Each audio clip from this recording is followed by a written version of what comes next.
Patrick Laine is a Canadian. Jordan Harris is a Blue Jacket. What does that mean for both teams? Well, it's yet another Squadcast episode as Locked On Canadians is back on Locked On Blue Jackets.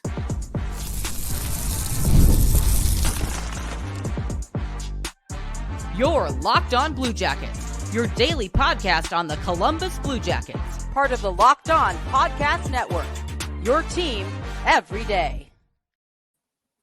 Hello and welcome to Locked On Blue Jackets, part of the Locked On Podcast Network, your team every day. As always, thank you for making us your first listen of the day.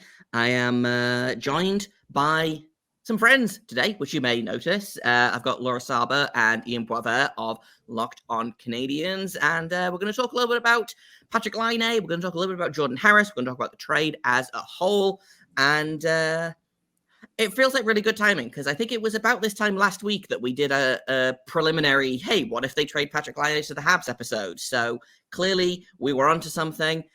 Before we get into it, I just want to remind everyone that we are sponsored today by FanDuel. Now through September 22nd, all FanDuel customers can bet $5 and get a 3-week free trial of NFL Sunday Ticket from YouTube and YouTube TV.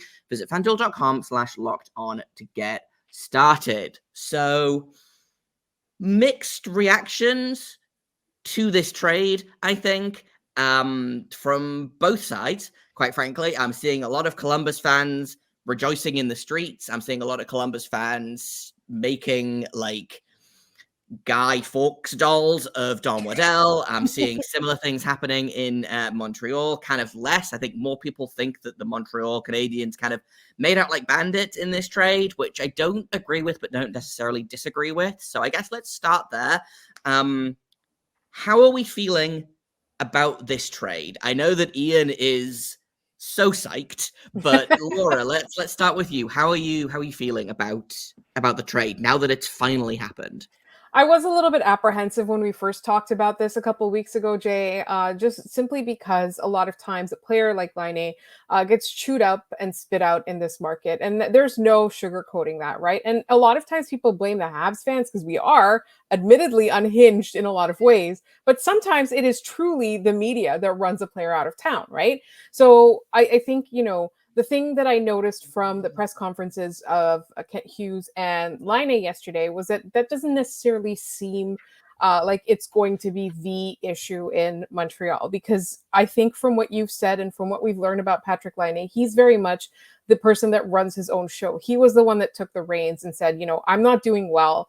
I'm not playing well. I'm not at my best at my job. I need to go do something about this, right? Like he was the catalyst for that. He was the one who drove it. It's not like someone told him, you need to get out of here. You need a change of scenery. And he was the one who came to that realization, as we talked about. He talked about how much he loved Columbus when he first arrived. He really felt embraced by the fans. He felt that they were really passionate. And he talked about that as well in his press conference. So I think that there's a lot often made out, especially for players who are honest about their mental health issues, who do come forward and who do talk about this. Unfortunately, people often single those out as people who might not be able to handle the kind of pressure there is in Montreal. Kent Hughes said, in fact, I feel like he's looking for a market that's like this. And he said himself multiple times he was excited to be back in a Canadian market for that reason. Habs fans are crazy. He gets it. And I think that a lot of times like that attitude that he's not going to do well here because of what he's been through is extremely, extremely ableist. And I think we really, really kind of need to dismantle that. I think he comes in with a fresh start, a healthy mindset. We saw him working out with the NFL players. There's a lot of positivity associated with this. So for me, I think, I had to also check myself and be like, what am I really worried about with Patrick Laine? And I think the return was ridiculous. Like the Canadiens got a second round pick. And I do think, it's not necessarily true that the Montreal Canadiens fleeced the Columbus Blue Jackets because they really needed to get away from that cap hit. And they were the only ones who were willing to take the cap, like the entire cap hit without any retention. So I think that it is a win for Columbus. And it's not like they got some schlub, right? It's definitely like, I feel like Montreal got better value in terms of the players and the picks associated with this trade, or the pick that's associated with this trade. But it's not like they got some guy. They got a player who in a great environment could be an extremely effective second pairing defenseman. And that's the kind of guy that you need to win games, right? You need that depth. So I think it's win-win for everybody. I've just been rambling so much. I don't know. Like, I feel so passionately about this now. Apparently, I'm as excited as Ian. Yeah, no, we all have a lot of feelings about this trade, I think, for a variety of reasons. Obviously, you mentioned Jordan Harris there. And I know basically as soon as it happened, Laura texted me and was like, please look after my small son. And everyone kind of, the comments have been flooding in. I talked about it in yesterday's episode, to a man or to a person, every single Habs fan has come and been like, you are going to love this guy. He is great. He's not flashy, but he does everything right. We'll talk a little bit about kind of Harris as a player later on. But that cap hit is kind of what I wanted to touch on a little bit here. And that to me, I think, is what a lot of people are either pretending to not know or are choosing to ignore or whatever. The way I look at this trade is it is Laine for Harris, and it is a second round pick for no retention. Is kind of how they paid us extremely fair to not have to carry any of that cap hit. So with that kind of in mind, Ian, how do you feel about the return and kind of the trade as a whole? Yeah, I mean, I definitely understand the need for cap space in this league. Cap space is king, right? Like if you don't have it, you want it. That's just kind of the economy of cap space across the NHL. There's not a lot of teams who, number one, could have taken on all of Patrick Laine's cap hit, or two, were willing to take on Patrick Laine's cap hit. According to Aaron Portzline, Montreal was the only team who said, we'll take the whole thing. My question is now for the Columbus Blue Jackets. Okay, cool. You save almost $9 million in cap space for the next 2 years. What are you going to do with it? Because they're not, look, I mean, Montreal and Columbus the last 2 years have been right next to each other in the standings, right? It's sort of a situation where, if it's just the case of an owner who wants to try to cut some salaries so he can, they don't pay as much to the players, or does Waddell actually have a plan of like, okay, this is what we want to do with this money? Like, I'm genuinely curious, because when we did this last time, I asked, what does Waddell want to do the most out of this trade? Does he want to maximize the return in terms of assets, or does he want to minimize the amount of money that he has to pay Patrick Laine? It's very clear it was the latter. So what do you think he's got planned with that money? I don't think it's necessarily, and I kind of came to this realization earlier today, after recording yesterday's episode, before recording this episode. Luckily, I was kind of mulling it over in terms of cap space, and like you said, cap space is king. It's what you do with it. I don't necessarily know that he wants to do something with all of this cap space they have. What I do think this is it gives them flexibility in terms of, the conversation in Columbus for it feels like the last 75 years has been, man, Els Mazlikins makes too much money. Zach Werenski makes too much money. Johnny Gaudreau is making too much money. And now you add Sean Monahan into this. Sean Monahan is making too much money. All of those deals, I think, look much better now when you realize just how much cap they have. And I don't know whether, it's not out of the realm of possibility that they're looking to take on a bad contract for assets. I think it was, I think maybe it was either Portzline or Brian Hedger mentioned after the trade. Two teams immediately called Don Waddell after the trade, like, hey, we hear you've got lots of cap space. We want some of that. So, is it going to be a case of, are they going to do the Coyotes thing of trade for someone who is, legally dead and get a first round pick as well? And then they sit there and, no player is really coming. Like, I guess Carey Price is a player that kind of comes to mind. Obviously, the Habs are not going to trade Carey Price. He is, that cap hit is staying there until it's done. But it could be a situation like that where a team that needs some cap space and has a player that is, kind of has that. If I say bloated contract, this is not a dig at Carey Price, but $10.5 million is a lot of dollars for a player who's not playing and probably will never play again. Understatement of the century. Yeah. Right. I'm just like preempting that so I don't have Habs fans flooding my comments by saying, how dare you, Carey Price is worth every cent of that 10.5 million. I agree. But he's not using it right now. You know? And that's so I wonder if it's a case of they take on a contract like that, get a first round pick or something else out of the deal, and then when that player's contract is up at the end of this season, that cap space comes right back.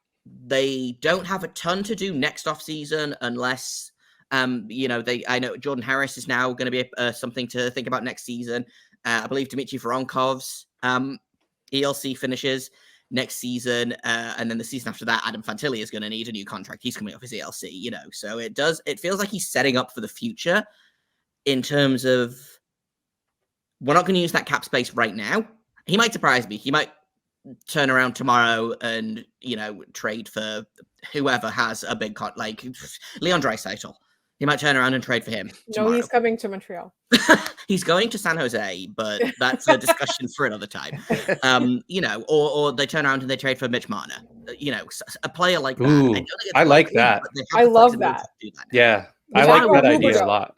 Or Jonathan Huberdeau. Mitch Marner would throw himself into the Ohio River if he got traded to Columbus. Jonathan Huberdeau would also probably do the same. But kind of where I'm at is that I see a lot of people being like, well, now he's got to do something this offseason with that cap space. And he kind of doesn't. No. And also another point, and kind of I'll move on in a second here because we're running a little long on this segment. But the Blue Jackets are not a team that's going to challenge for the cup next season unless a lot of things go very, very right, And I don't think a team that is JD Young of Locked On Sharks always calls it like the creamy middle, of the ideal for the Blue Jackets is drafting somewhere between 10 and 15 overall this season. Mm-hmm. That's a team that doesn't need to spend to the cap. I think there's this weird thought in the NHL that every single team has to spend what's the cap this season? 88.5, 88. I think it's 88. Every team has to spend $87 million this season. And that's simply not true. So would love for them to find a way to weaponize this cap space. But if they start the season with it, I'm not going to be sitting here being like, man, all of that money that we're not using, blah, blah, blah, which I think is kind of again, that's been a common refrain from Blue Jackets fans is, why do we have all this cap space if we're not going to use it? So I like the trade. 2 words for them. Marc Bergevin. Yeah. Tell those Blue Jackets fans that are asking that question, Marc Bergevin. Just say those 2 words. Yeah, sometimes cap spaces, it's there, and honestly, I've been there. Sometimes I spend money just to spend money. If I'm at the store and I've already spent like $15 on cream cheese, because that's how much cream cheese costs these days, I'm probably going to get 2 blocks because why not? I think a lot of people think that some GMs spend money just to spend money, and I don't know that Don Waddell is that kind of player, is that kind of GM, excuse me. But just kind of to round off that for my 2 cents on the trade, I guess. I like it. I talked yesterday about how trades don't exist in a vacuum. In a vacuum, this trade doesn't look great because it's a potential 40-goal scorer being traded for a third pairing defenseman on the surface. But I think a lot of people are looking at this trade as Laine is obviously going to hit his ceiling and his full potential and score 50 goals on the Canadiens, whereas Harris is going to be a 6th defenseman on the Blue Jackets. And what's more likely is that they both kind of come out somewhere in the middle. And we'll talk about both players and kind of what they can achieve in the second and third segments. But it feels very optimistic for Habs fans and very pessimistic for Blue Jackets fans, which I don't necessarily blame them for. We've had a lot of optimism that is immediately thrown in our faces by this dumb team that we all love, but it's not that big of a deal. The trade is fine. I'm not out here dancing in the streets and erecting a statue to Don Waddell. The trade is fine, but I know that you guys want to talk a little bit about where Laine is going to fit in on the Habs, and I thought I would give you guys kind of a quick scouting report. Obviously, you know him for his goal scoring, but what else does Laine bring to the team? We're going to talk about that in just a second on this special crossover edition of Locked On Blue Jackets and Locked On Canadiens. First, I've got to tell you guys all about Indeed, because we're all driven by the search for better. When it comes to hiring, the best way to search for a candidate isn't to search at all. Don't search, match. with Indeed. If you need to hire, you need Indeed. They are your matching and hiring platform. They've got over 350 million global monthly visitors, according to Indeed data, and a matching engine that helps you find quality candidates fast. So you can ditch all of the busy work, all of the using a million different things to do a million different things. You can do everything in Indeed. You can do scheduling, screening, and messaging. So you can connect with those ideal candidates faster. And it's not just faster with Indeed. 93% of employers agree that they deliver the highest quality matches compared to other job sites, according to a recent survey. In the minute that I've been talking to you, 23 hires have been made on Indeed, according to their data, and they have over 350 million monthly unique visitors globally and an extended reach through Glassdoor. So join one of the 3.5 million businesses worldwide that use Indeed to hire great talent fast, and listeners of this show are going to get a $75 sponsored job credit to get your jobs more visibility at Indeed.com/lockedon. Just go to Indeed.com/lockedon right now and support our show by saying you heard about Indeed on this podcast. Indeed.com/lockedon. Terms and conditions apply. Need to hire. You need Indeed. Welcome back to Locked On Blue Jackets and Locked On Canadians. We've talked a little bit about the trade. Now let's talk about what Patrik Laine is going to look like in the red, white, and blue of the Canadians. So I don't know if you guys have any specific questions about Laine, but I thought I would kind of start off with just a little bit of insight into Laine as a player, because I see a lot of people that are saying that he is just a one-dimensional goal scorer. He doesn't do anything else. He's not physical. He doesn't defend. He doesn't do anything but score goals. To which I say that's what a lot of people said about Alex Ovechkin.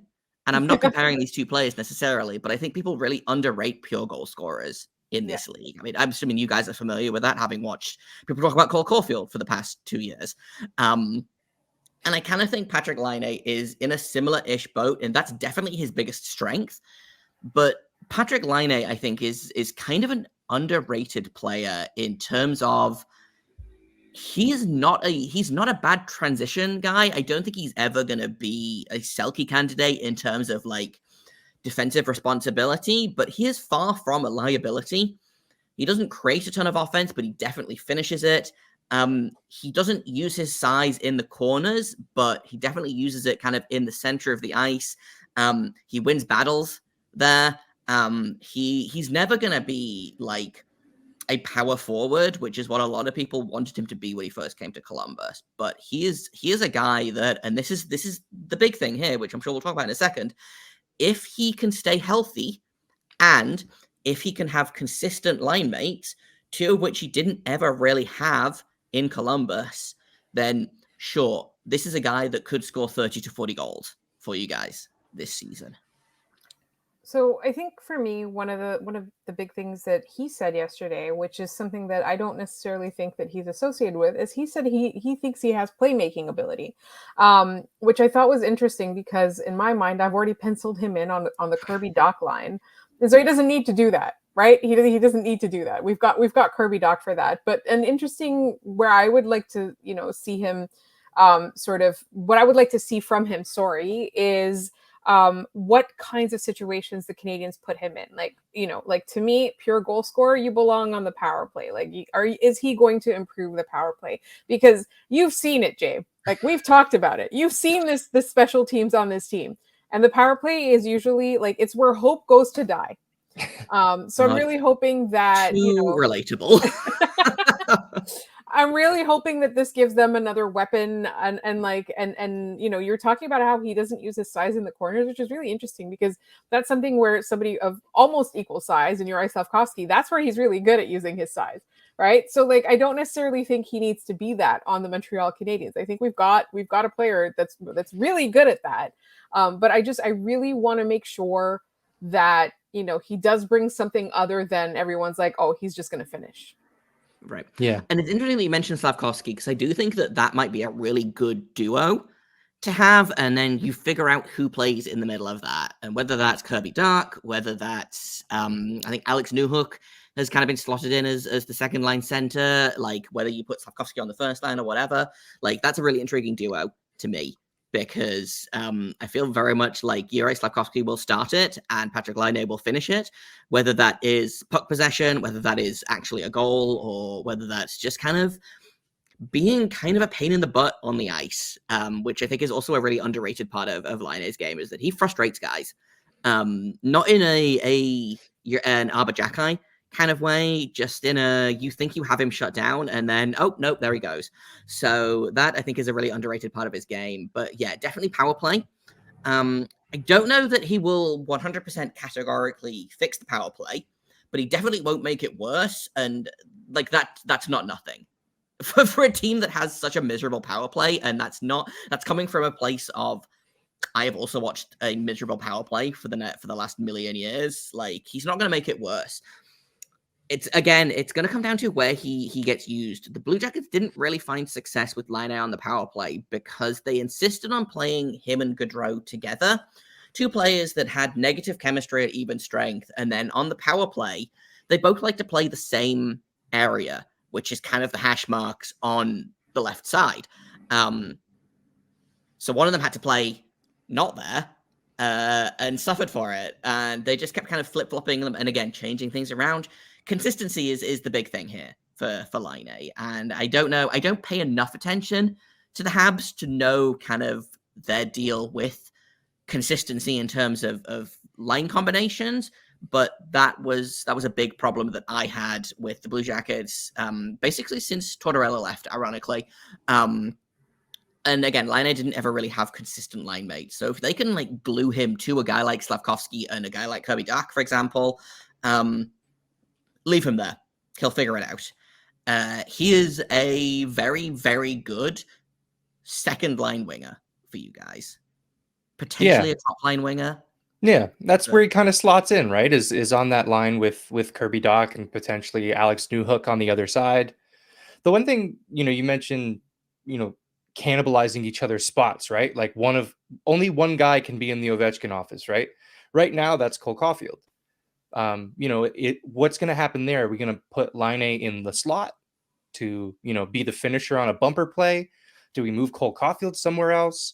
It's a lot of right-handed shots on the power play.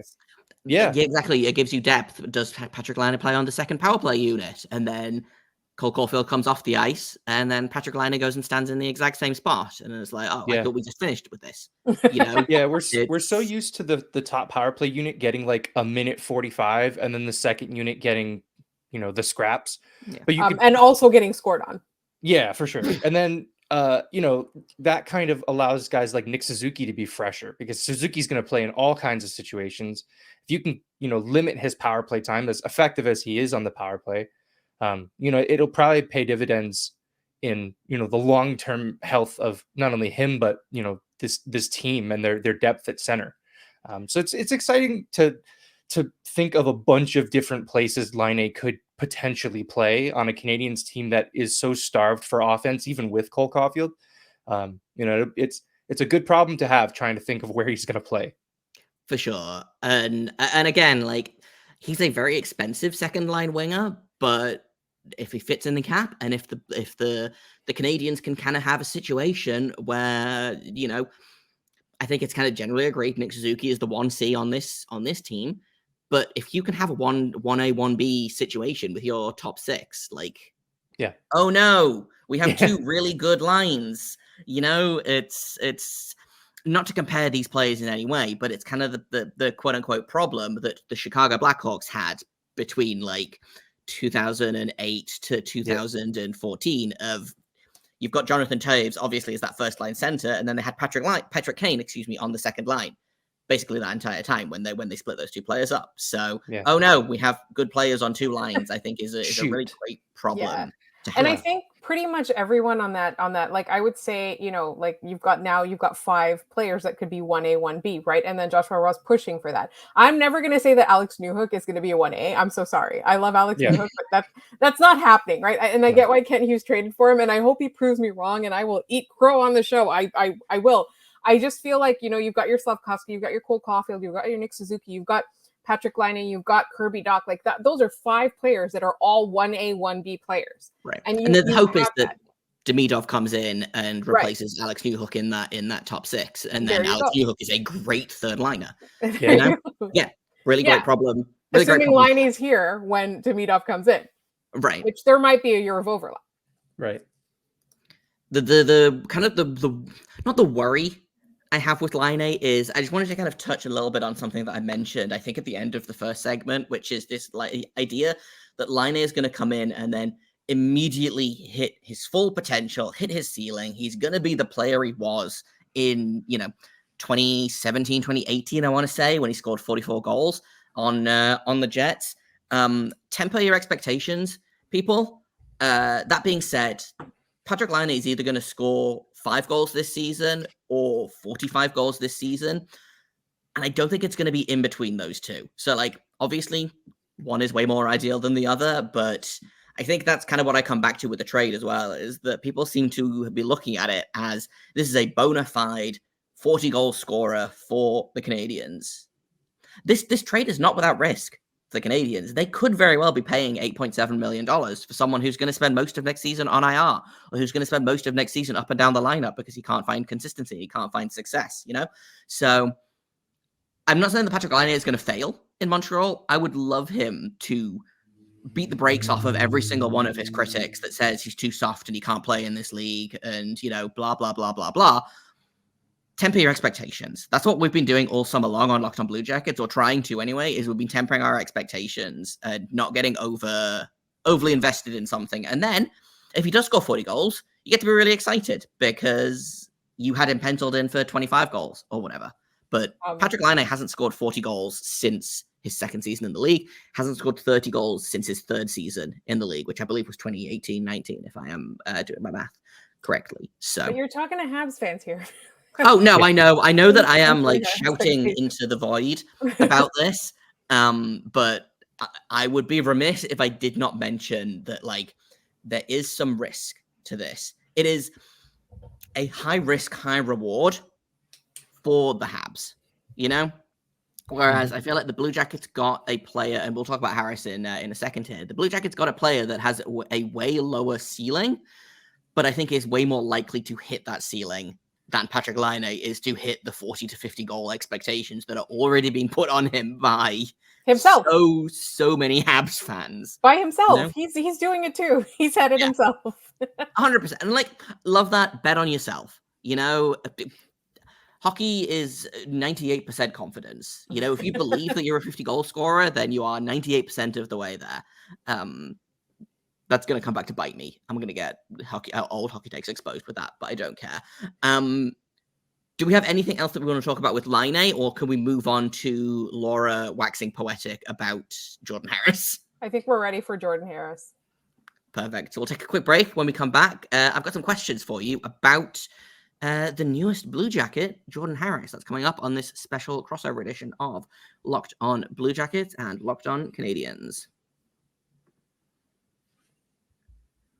First, though, I've got to tell you all about FanDuel, because you've heard us talk about FanDuel a lot. They are America's #1 sportsbook. They are our #1 sportsbook. Well, they've got something a little bit different for you. Now through September 22nd, every single FanDuel customer can bet $5 and get a 3-week free trial of NFL Sunday Ticket from YouTube and YouTube TV. With a YouTube-based TV plan, you'll be able to watch every regular season Sunday afternoon out-of-market game. All you need is a Google account, a current form of payment, and you can cancel anytime.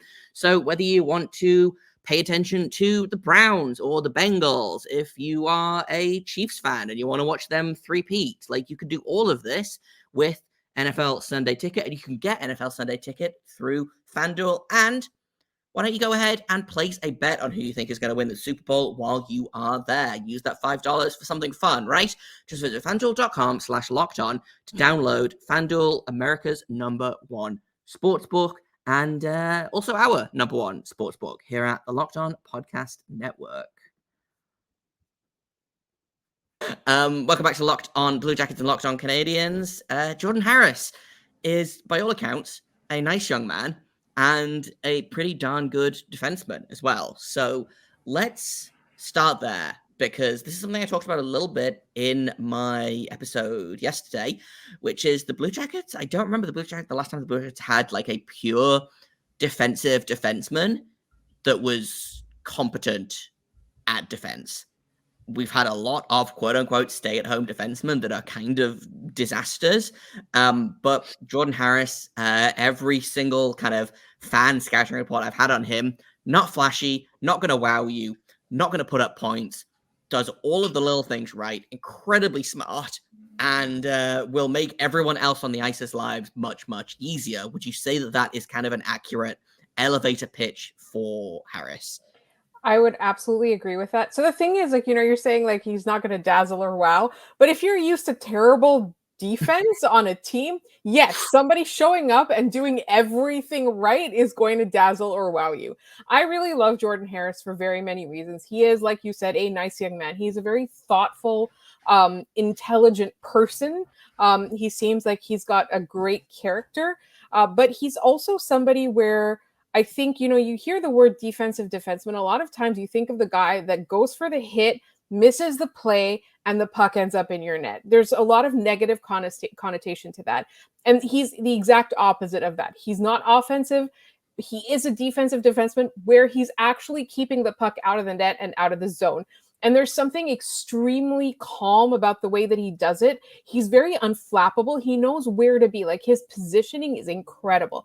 I find that he's never chasing the play. He's anticipating the play. And that, to me, like, what you're looking for in a guy like Jordan Harris is that's exactly what you need. You need someone who knows where he's supposed to be and who knows what he's supposed to be doing, right? And I know from watching the Montreal Canadiens for the last couple of years, this is a problem in this defense, and he seems to be one of the few people who doesn't have it. And so I know, like, he's there. He's even making up for the coaching shortcomings of this team, right? Like the defensive coaching shortcomings. So for me, like, anytime he's on the ice, it feels like safety. Like he provides a sense of security to the others.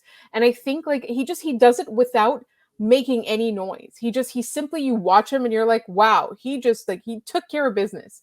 And I love that about him. And I think what I'm going to miss is that I'm going to miss the fact that he makes it look so easy, and that there's like at least one defenseman that doesn't give us fits every time we're watching a game. Yeah, that's kind of the dream. Is it fair to say that he's one of those defensemen that you only notice, that you don't notice? Yeah. Because I feel like a lot of defensemen you only notice when things go wrong. Yes. And it gets to the end of the game, you're like, wow, I didn't see Harris at all. And then you look at the stats and you're like, oh, he killed it. Yeah, he did. And that's exactly how it works, right? And so a lot of people were like, this guy's a waste of space on the team. And then you look at what he really does provide, and what he provides is so much value. And that's why I'm getting so passionate about this, because like I spent a lot of time being a Jordan Harris truther and defender. But I really love that now, like, apparently now that he's gone, all the fans are in your mentions being like, he's great. They finally come around to Jordan Harris. But like, I remember just getting like really frustrated with comments like that, because he's not here to provide, 25 goals. He's literally here to clean up, and he cleans up really, really well. Yeah, he takes care of the puck, right? Like, that's the kind of defenseman he is. His skating is a lot more smooth than I think people give him credit for. Like, one of my favorite things that I remember of him is, in the brief times we got to see him on the power play, is how well he skates across the blue line. Like, it's not an easy thing to do, to, glide along the blue line and keep the puck in and keep the forechecker off of you, right? I think he does that extremely well. Jordan Harris was not expendable because of his play. He was expendable because of the roster that the Canadiens constructed. I think that's what the long and short of it, right? Montreal has focused on defensemen. There was the first year a few years ago where they had like 5 rookie defensemen in the lineup. Like, it's that kind of thing. And it seems like the last few years, every few weeks, we got a new one. Like, someone else would step in. Like, Jaden Struble showed up last year and was a revelation, right? Like, guy who was pretty good in college, didn't look super great in the AHL, stepped into the NHL and kind of looks like he's never going to go back. Yeah, like, absolutely. So like, it's Jordan Harris was a victim of the numbers game, as so many players are.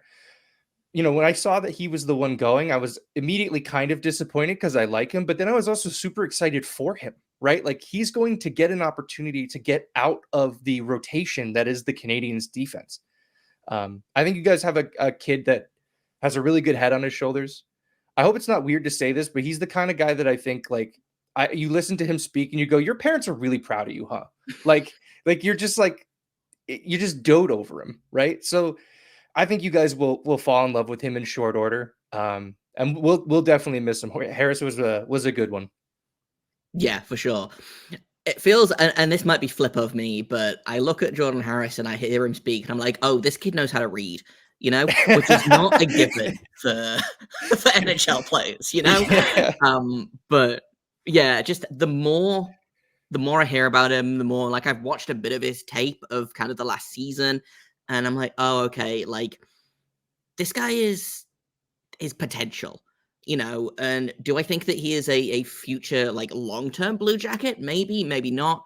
What he does, and again, this is something I talked about on my show yesterday, is he gives the Blue Jackets, A, stability on the blue line, and B, also kind of flexibility with the makeup of the blue line. There was a hole that was left by the departures of Adam Boquist and Jake Bean.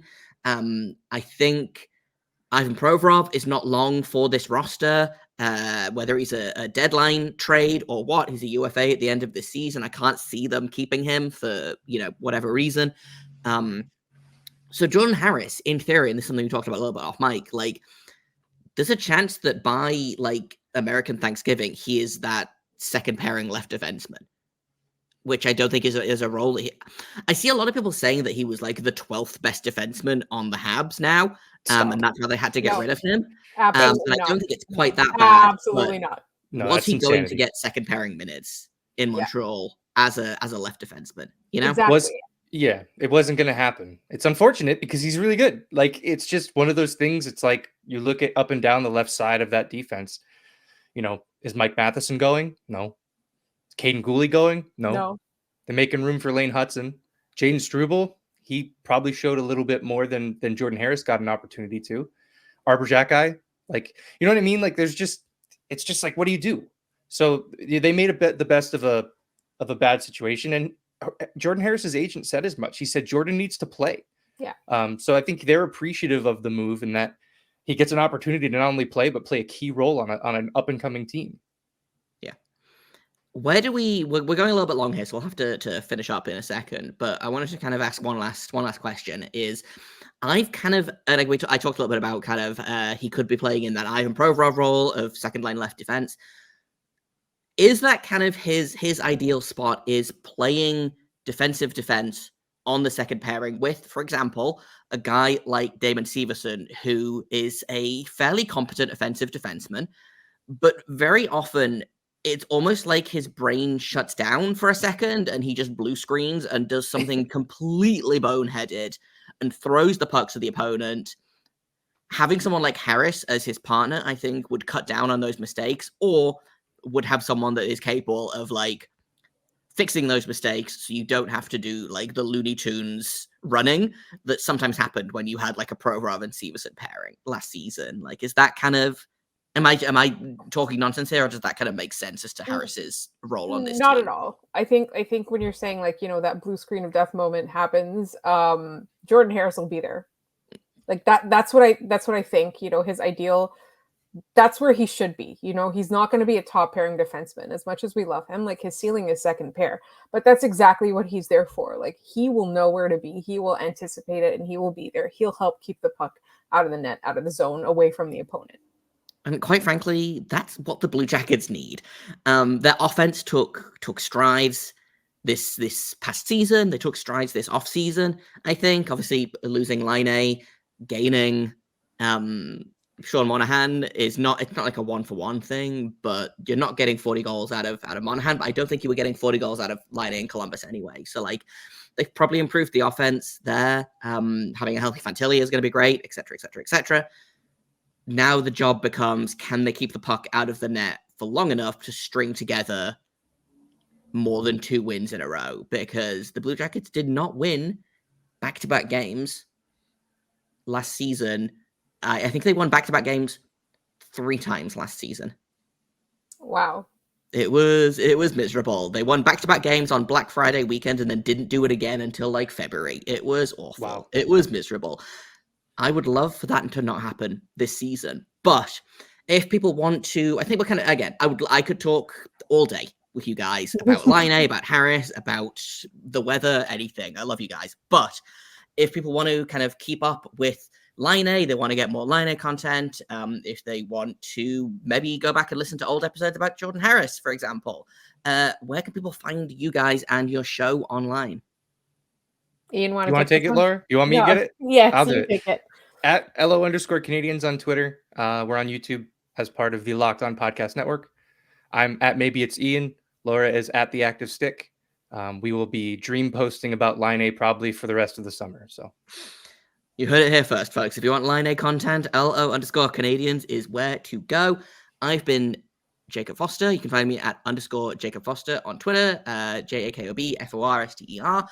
Find the show at LO_Blue Jackets for all the Habs fans that want to keep up with Jordan Harris. And it sounds like there's going to be a lot of them. So welcome on in, guys. It's going to be Jordan Harris posting from here on out.